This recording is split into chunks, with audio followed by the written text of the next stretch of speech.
مفتی صاحب کے YouTube channel کو سبسکرائب کیجیے، مفتی عطاء الرحمن قاسمی۔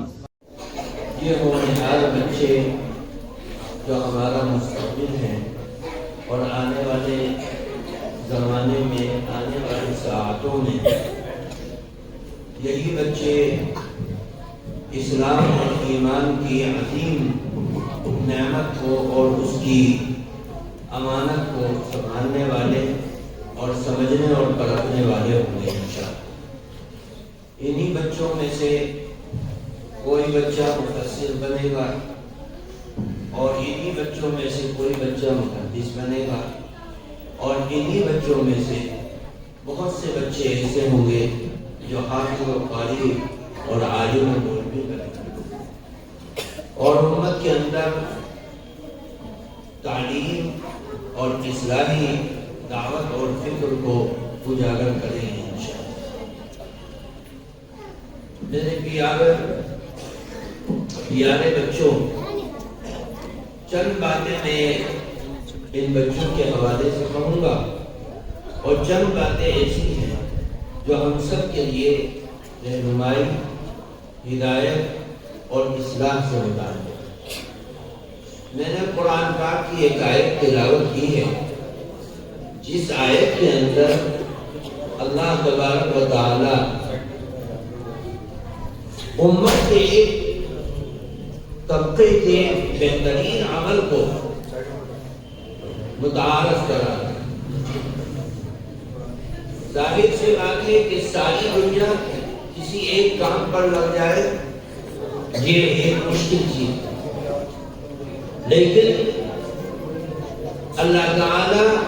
اپنے بندوں میں کام کو تقسیم کرتا ہے اور کام کے اعتبار سے جیسا کام تقسیم ہوتا ہے ویسے ہی کام کے اعتبار سے ان کے اندر فضیلت بھی رکھ دیتا ہے۔ بہت سے لوگ ایسے ہیں جو دنیا کے کاموں میں کار بنانے کا کام کر رہے ہیں، بہت سے لوگ ایسے ہیں جو اس کے پارٹس بنانے کا کام کر رہے ہیں، بہت سے لوگ ایسے ہیں جو اناج بونے کا کام کر رہے ہیں، اگانے کے لیے محنت کر رہے ہیں، بہت سے لوگ ایسے ہیں جو باغبانی سے جڑے ہوئے ہیں، بہت سے لوگ ایسے ہیں جو مکان بنانے پر لگے ہوئے ہیں۔ دین کے معاملات کے اندر بھی اللہ تعالیٰ نے دین کے کام کو لوگوں میں تقسیم کر دیا ہے، اور جیسی ان کی صلاحیت ہوتی ہے اور جیسی ان کی قسمت ہوتی ہے اللہ تعالیٰ اسی کے مطابق اس سے کام لے لیتا ہے۔ بندہ تو محض اللہ تعالیٰ سے دعا کرتا ہے کہ اللہ مجھ سے دین کا کام لے لے۔ اب وہ دین کا کام کون سا لے گا اور کس دین کے کام میں اس کو اور اس کی اولاد کو لگائے گا، یا طالب علم استاد محنت کرتا ہے اور اس امید اور اس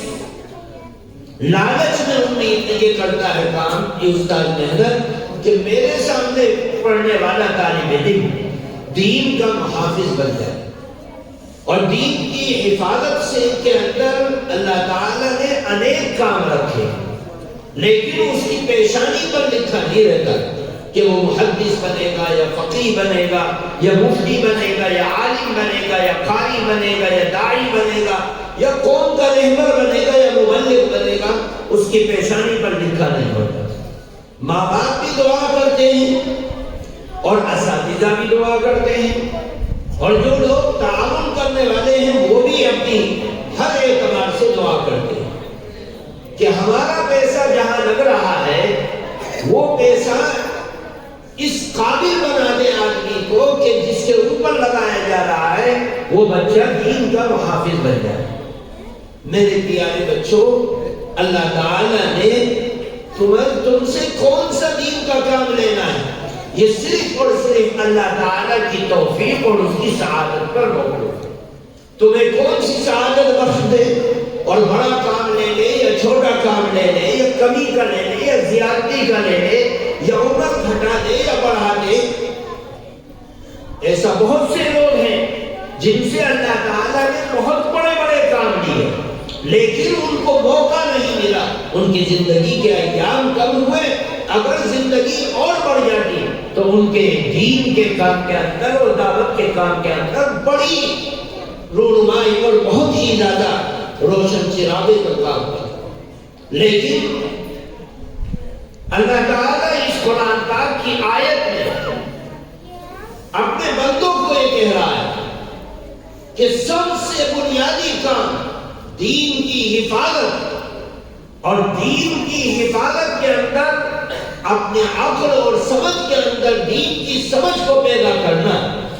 ایسے چند افراد ہوتے ہیں جن کو ہم منتخب کرتے ہیں، جن کو ہم دین کی سمجھ دیتے ہیں، اور وہ لوگوں میں سے چھٹ کر آتے ہیں اور آنے کے بعد قرآن بھی پڑھتے ہیں، حدیث پاک بھی پڑھتے ہیں،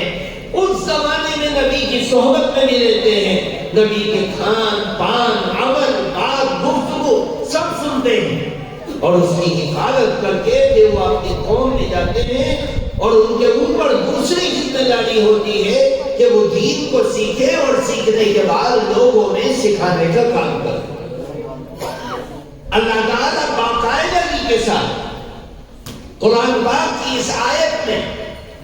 دین کی تفقہ حاصل کرنے والے اور دین کی سمجھ پیدا کرنے والے اور دین کو سیکھنے والے ان مخصوص اپنے بندوں میں ان کے کام کو بھی بتلا رہا ہے کہ ان کا کام کیا ہے اور ان کا مشن کیا ہے. میرے پیارے بچوں، اللہ تعالیٰ نے ہزاروں لاکھوں کروڑوں بچوں میں سے تمہیں منتخب کیا، اور منتخب کر کے مدرسے کے اندر آ کر دین کو سیکھنے، قرآن پاک کو سیکھنے، حدیث پاک کو سیکھنے، اور جو عمر کے اندر تمہارا اضافہ ہو اور تدریج کے ساتھ تم علم کو حاصل کرنے میں آگے بڑھو. ابھی تمہیں پر اور باریک ادغام و اظہار، غنہ و اخفا، ان چیزوں کے بارے میں بتلا کر قرآن کے الفاظ کو سکھلایا گیا،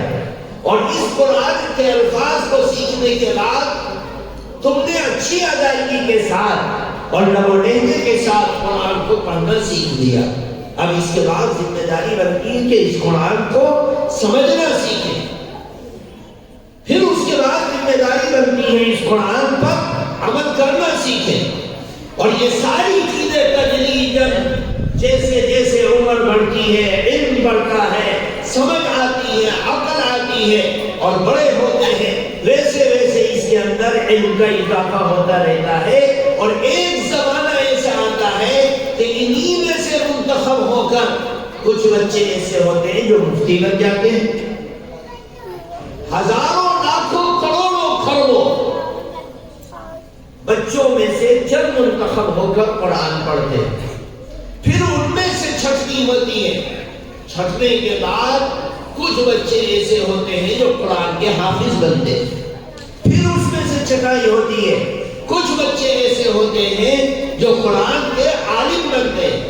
پھر اس کے بعد اس میں سے بھی چھٹائی ہوتی ہے. کچھ بچے ایسے ہوتے ہیں جو قرآن کے مفسر بنتے ہیں، حدیث پاک کے محدث بنتے ہیں. پھر اس میں سے کچھ ہوتے ہیں جن کو اللہ تعالیٰ فقیہ بناتا ہے اور وہ مفتی بن جاتے ہیں، فتویٰ دینے کے قابل بن جاتے ہیں. پھر ان میں بھی اللہ تعالیٰ نے ایک طبقہ ایسا رکھا جو سارے مفتیوں میں سے چھٹ کر ایسے آتے ہیں جو اپنی زندگی کا اوڑھنا بچھونا صرف اور صرف فتویٰ دینے اور علم کو پھیلانے اور علم کے مسائل بتلانے میں اپنی زندگی کو صرف کرتے ہیں. میرے پیارے بچوں، اللہ تعالیٰ نے تمہیں دین کے کام میں لگایا کہ تم دین کا علم سیکھو، اور اس علم کو سیکھنے کے لیے آپ یہاں پر آ گئے. لیکن آپ کی منزل ابھی ادھوری ہے. یہ منزل آگے بڑھنی ہے، اور آپ میں سے ہر ایک کی طرف یہ ہونی چاہیے کہ میں اللہ کے قرآن کو پڑھنے والا بن گیا، میں اللہ کے قرآن کو پڑھنے والی بن گئی. اب اس قرآن کو سمجھنے والا اور اس قرآن کو سمجھانے والا بھی بن گیا.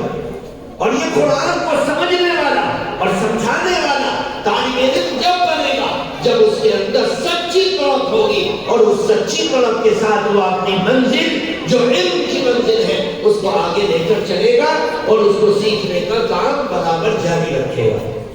میرے پیارے بچوں، اللہ تعالیٰ نے جو موقع دیا ہے اس موقع کو غنیمت سمجھیں۔ ہمارے بہت سے بچے ایسے ہیں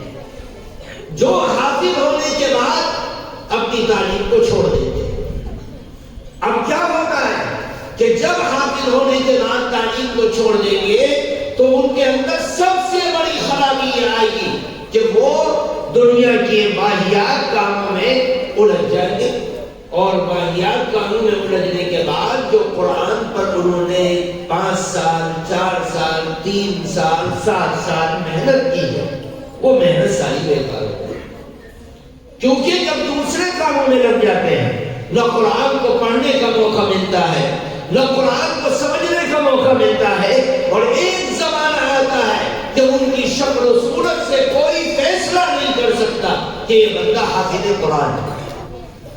کیونکہ ان کی تہذیب بدل گئی، ان کے اخلاق بدل گئے، ان کا چہرہ اور لباس بدل گیا، ان کا انداز بدل گیا، لہن سہن بدل گیا، کوئی چیز ان کی شکل و صورت سے یہ علامت کے طور پر بھی دیکھی نہیں جا سکتی۔ بعض مرتبہ بعض بچے ایسے ہو جاتے ہیں جو دکھائی نہیں دیتے کہ یہ بھی مسلمان، ان کا سب کچھ بدل جاتا ہے۔ تو میرے پیارے بچوں، ایک چیز اپنے اوپر لازم سمجھو کہ ہم دین کے علم کو سیکھنے کے لیے آئے ہیں، اور ہم نے جتنا بھی وقت لگایا یہ ہماری زندگی کا بہت قیمتی سرمایہ ہے اور بہت قیمتی اثاثہ ہے۔ ہم اس کی حفاظت کریں گے اور اس کی حفاظت کر کے اس قرآن پاک کو سمجھنے کا کام کریں گے۔ قرآن پاک کو سمجھو گے تو انشاءاللہ پتہ چلے گا کہ اللہ تبارک و تعالیٰ اس قرآن پاک کے واسطے سے ہمیں کیا پیغام دے رہا ہے، ہم سے کیا مخاطبت کر رہا ہے، ہم سے کیا کلام کر رہا ہے، ہم سے کیا گفتگو کر رہا ہے، ہم سے کیا چاہتا ہے۔ یہ ساری کی ساری چیزیں جب ہوگی جب بندہ اللہ کے کلام کو سمجھنے کی نیت سے پڑھنے کی کوشش کرے گا۔ میرے پیارے بچوں، اللہ تبارک و تعالیٰ کا شکر ہے کہ انہوں نے اس ادارے کے برکت سے اور ان اساتذہ کی برکت سے، اس ادارے کے معاونین کی برکت سے، ذمہ داروں کی برکت سے اس دین کے علم کے چراغ کو روشن کر رکھا ہے، اور آپ یہاں پر آئے، پڑھنے کا موقع ملا، اور یہاں پر بیٹھ کر آپ نے حفظ قرآن پاک مکمل کیا، نازلہ قرآن پاک کو مکمل کیا۔ یہ اللہ تعالیٰ کا شکر ہے۔ نیت بس یہ ہونی چاہیے کہ انشاءاللہ ہم اس قرآن کو سیکھنا بھی شروع کریں گے، اس کو سمجھنا بھی شروع کریں گے، اس کو پرکھنا بھی شروع کریں گے، اس کو سمجھانے کی طلب اپنے اندر رکھیں گے، کیونکہ علم اللہ کی اس آیت کو دیکھ کر علم وہی مقبول ہے اور وہی برکت والا ہے، وہی عظمت والا ہے جو لوگوں کی کام ہے۔ اگر علم کو سیکھا اور سیکھنے کے بعد اپنے سینے میں محفوظ کر لیا اور چل پڑے کہ بھائی میں نے تو علم کو سیکھ لیا، لیکن وہ اس کا سیکھا ہوا علم لوگوں کے کام اگر نہیں آ رہا ہے تو وہ ادھورا عالم ہے، اس کے علم سے کوئی فائدہ نہیں، صرف اس کی ذات تک وہ علم محدود ہے۔ اللہ تعالیٰ نے قرآن پاک میں منع فرمایا،